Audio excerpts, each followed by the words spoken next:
नमस्कार, मैं यशपाल हंस करनाल से। आशा है आप प्रसन्न होंगे, संतानें आज्ञा में होंगी, धन और ऐश्वर्य होगा, सुखों की वर्षा होगी। मेरी इष्ट देवी माँ सरस्वती आप सब पर कृपा करें। मैंने कल मंगल पर चर्चा की, लेकिन मेरा अभी पिछला अध्याय शनि का और राहु का चल रहा है। मैं यह उसको एक दिन इसलिए रोकना पड़ा क्योंकि बहुत ज़्यादा लोगों का ये था कि मंगल पर कुछ चर्चा की जाए, क्योंकि कई बार मंगल की खराबी ना होने पर भी रिश्ते छोड़ दिए जाते हैं। इसलिए कल मैंने थोड़ी सी चर्चा मंगल पर आपसे करी। आज मैं फिर राहु पर आ रहा हूँ। राहु वास्तव में दानव प्लैनेट है, शनि दानव नहीं है। शनि की मित्रता तो देवताओं के साथ है, राहु स्वयं एक दानव है।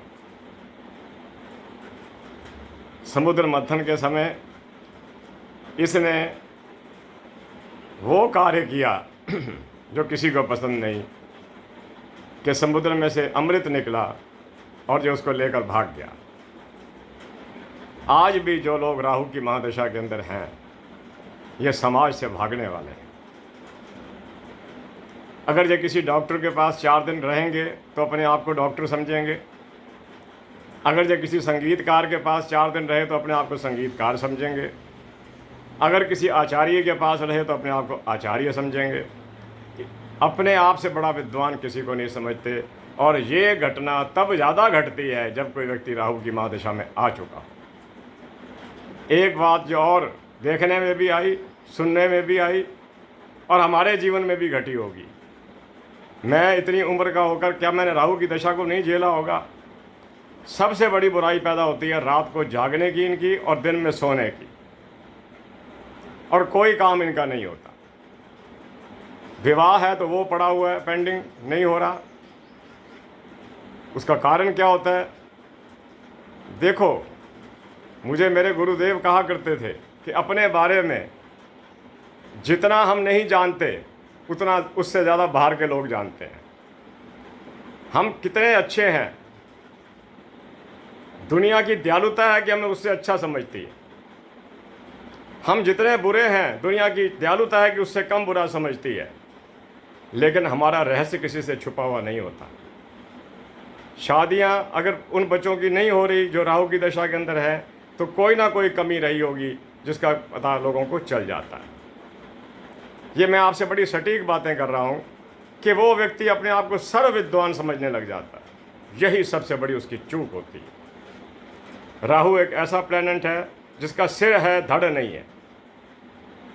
अब देखो, सिर अपने आप तो खड़ा हो नहीं सकता, धड़ तो खड़ा हो जाएगा फिर भी, इसलिए ये सदा सोए हुए हैं।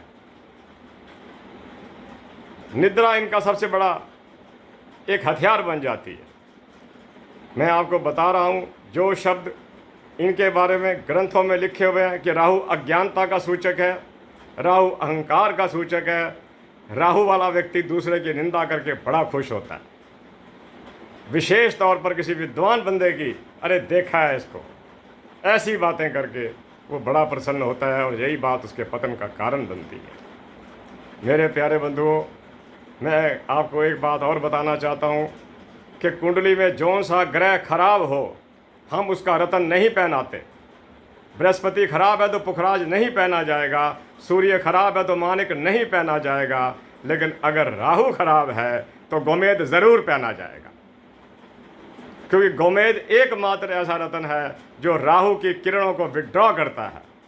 बाकी सारे के सारे जो रतन हैं वो अपने ग्रह की किरणों को रिसीव करते हैं, ये विड्रॉ करता है। जिन अज्ञानियों को इस बात का पता ना हो, मैं इस चैनल के माध्यम से उनको बताना चाहता हूँ कि राहु को ठीक करने के लिए गोमेद का पहना जाना बहुत ज़रूरी है। और मैं एक बात और कहूँगा, बहुत बड़ी उम्र हो गई, मुझे मेरा गुरु परिवार आज भी बैठा है समझाने के लिए। मुझे आपके कमेंट्स की कोई ज़रूरत नहीं है।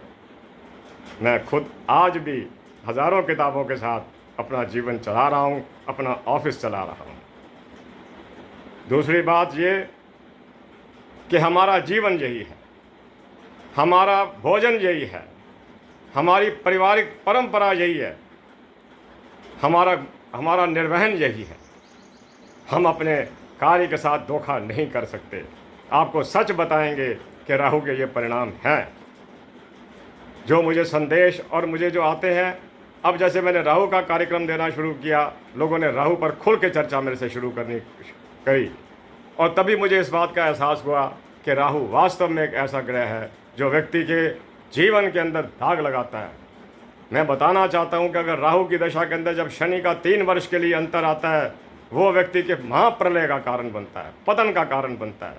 अगर वो दुकान पर बैठा है, चलती दुकान एक ही रात के अंदर रुक जाएगी, अगले दिन क्लाइंट नहीं होगा। ये मैंने आजमा कर देखा है अपने जीवन के अंदर। और अगर यही स्थिति है, अगर राहु में शनि आ गया, अगर शनि में राहु आ गया या राहु में शनि आ गया, अंतरदशाएं उनकी आ गई, 3-3 साल जिंदगी के नष्ट हो गए। मैं आपको बताता हूँ, ऐसा व्यक्ति जो राहु के अंदर हो, राहु की महादशा में हो, अपने अध्यापकों का, विद्वानों का अपमान करने में बड़ा आनंदित होगा। ऐसे व्यक्ति को चाहिए कि अगर वो कुछ समझता हो इस बात को कि ये ग्रह भी कोई चीज़ हैं, ज्योतिष भी कोई, वैसे ऐसे लोगों का विश्वास ज्योतिष से उड़ जाता है, नहीं ये है ही नहीं, हम ही हैं जो कुछ है। तो उसे चाहिए कि शनि का, चंद्रमा का नमक, शनि के पताशे, राहु का गोमेद और राहु की मूलियां दान करता रहे, शायद सुधार हो जाए।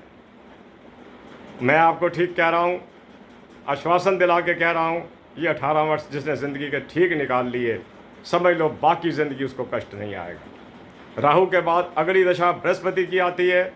मैं परमात्मा से प्रार्थना करता हूँ कि बृहस्पति की दशा में बृहस्पति अस्त ना होवे, वक्री ना होवे, वरना समझो बृहस्पति की दशा के अंदर भी, क्योंकि राहु जो है एकमात्र ऐसा प्लैनेट है जो अपनी महादशा के बाद भी अगले ग्रह की टेलिंग करनी शुरू करता है, पूछ की तरह उसके पीछे लग जाता है। मेरे प्यारे बंधुओं, आपको मेरी बातों से आनंद भी आएगा और कहीं हो सकता है कि आप ये महसूस करें कि राहु की दशा को मैं बहुत ज़्यादा ले रहा हूँ। नहीं, मैं बहुत ज़्यादा बिल्कुल नहीं ले रहा, मैं तो बहुत थोड़ा करके बता रहा हूँ आप। मैं फिर भी कहीं ना कहीं चाहता हूँ कि आप उस दौरान यज्ञ आदि, पूजा पाठ आदि, उस समय अगर आपने वास्तव में अपने घर में आप चाहते हैं कि आपके घर के अंदर राहु की दशा प्रवेश न करने पाए, माँ सरस्वती का छोटा सा स्वरूप लेकर घर में रख लेना और नित्य माँ की पूजा करना। राहु की देवी ही सरस्वती, क्योंकि राहु बुद्धि को खराब करता है और देवी सरस्वती बुद्धि को देने वाली है। ये व्यक्ति को बुद्धि, प्रज्ञा बुद्धि, मेधा बुद्धि और ऋतंबरा बुद्धि तक ले जाती है। जब व्यक्ति ऋतंबरा बुद्धि तक पहुंच जाता है इस देवी के माध्यम से, तो वह अपने अगले जन्मों को भी जानने लग जाता है।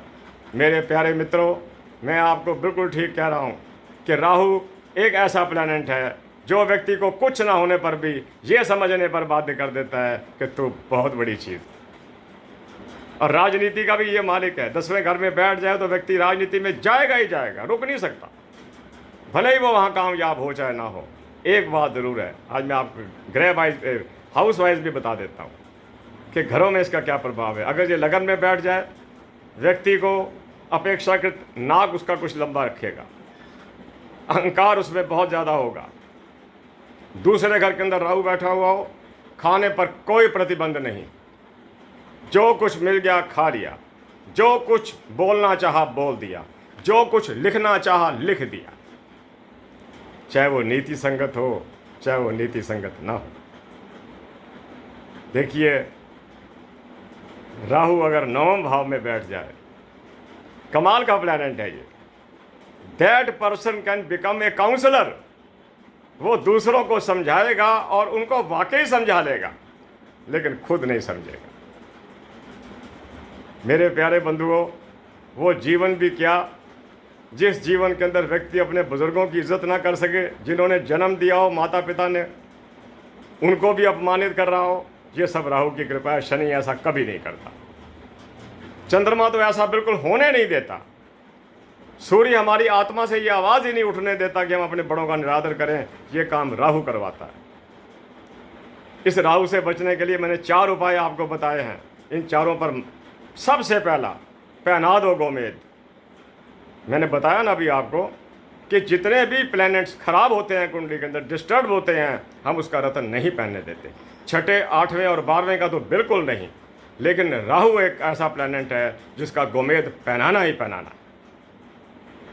आगे चलता हुआ मैं आपसे कहता हूँ मूलियों का दान, मूलियाँ अभी तक भी हैं, मूलियों का दान, नमक का दान, शनि के पताशे का दान, ये आप करते रहिए। और सबसे बड़ा बता रहा हूँ, जो लोग राहु की दशा में हैं और मेरी बात को सुन और समझ रहे हैं, नीले वस्त्र का दान कर देना, कबूतरों को चावल देते रहना और सरस्वती का स्वरूप घर में लगा लेना। आप मेरी इतनी बात को तो याद रखेंगे। होता क्या है मैं बताता हूँ उन लोगों को जो राहु की दशा के अंदर है। अपनी अहंकार की भावना को छोड़ दीजिए। राहु आदमी को कभी वास्तविक अहंकार नहीं देता। वो कहता रहेगा, दूसरा कोई बीमार हो वो कहेगा मैं बताता हूँ दवाई आपको। वो जो लोग रंगमंच के आर्टिस्ट हैं वो अपने आप को उनसे भी मुकाबला करेगा। बस यही है फर्क। शनि ये बिल्कुल नहीं होने देता। चंद्रमा तो खैर सवाल ही नहीं पैदा होता। चंद्रमा तो मातृ कारक ग्रह है, ये तो माँ की सेवा के लिए आगे लाता है।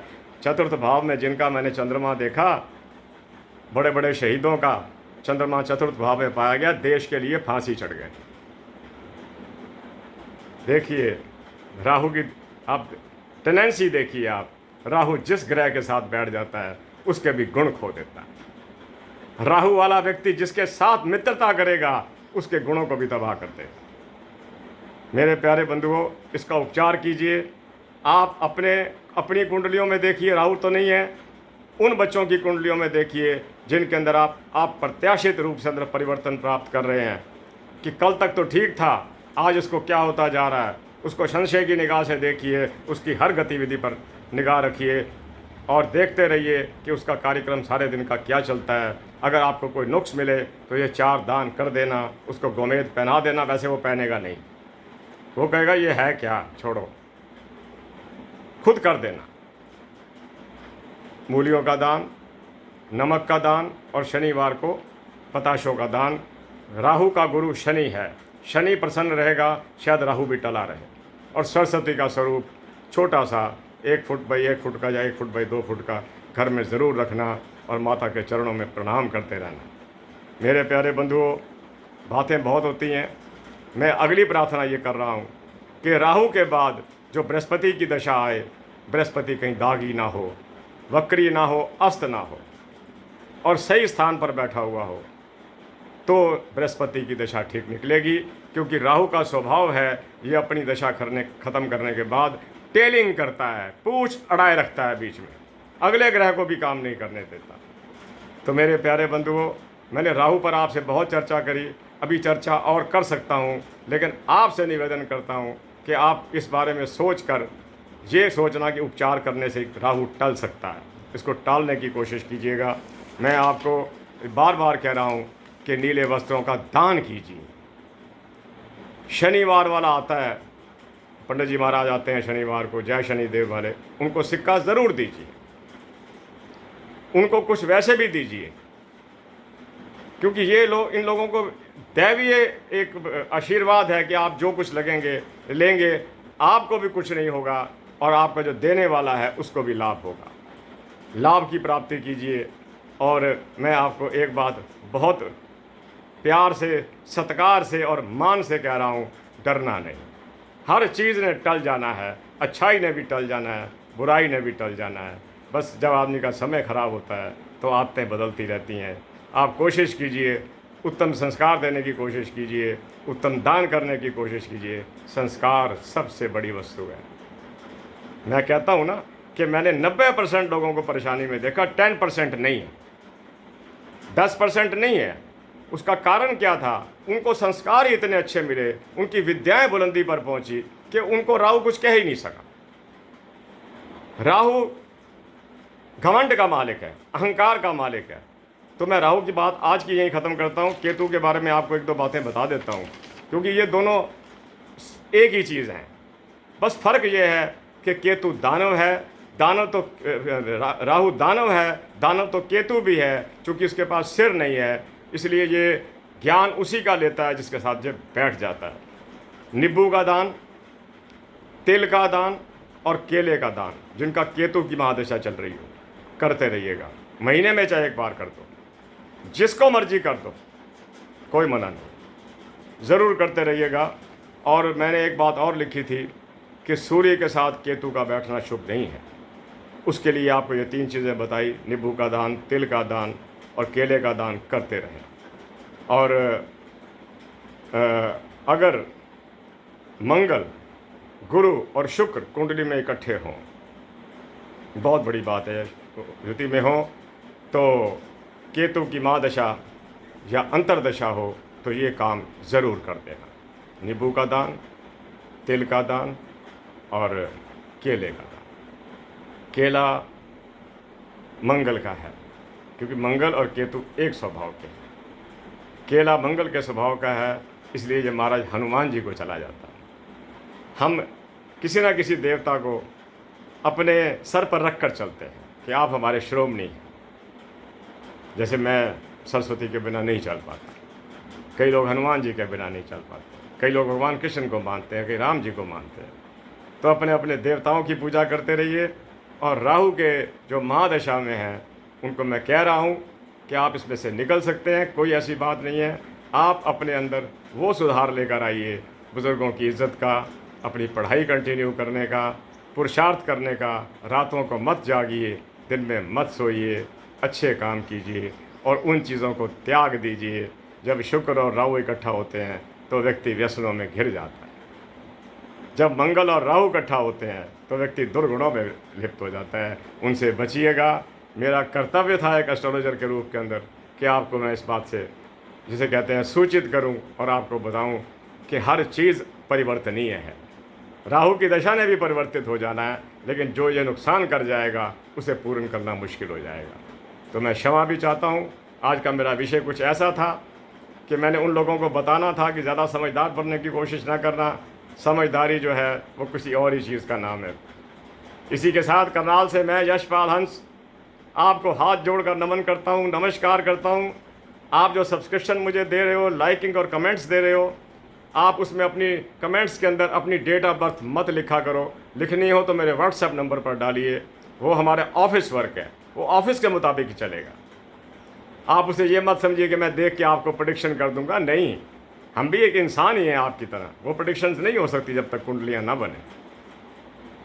और दूसरी बात, आप मुझे ये मानिए कि मैंने हाथों की लकीरों को भी पढ़ा, न्यूमरोलॉजी को भी पढ़ा, लेकिन मेरा सबसे ज़्यादा महत्व कुंडलियों पर ही। कुंडली बोलती है, बातें करती है।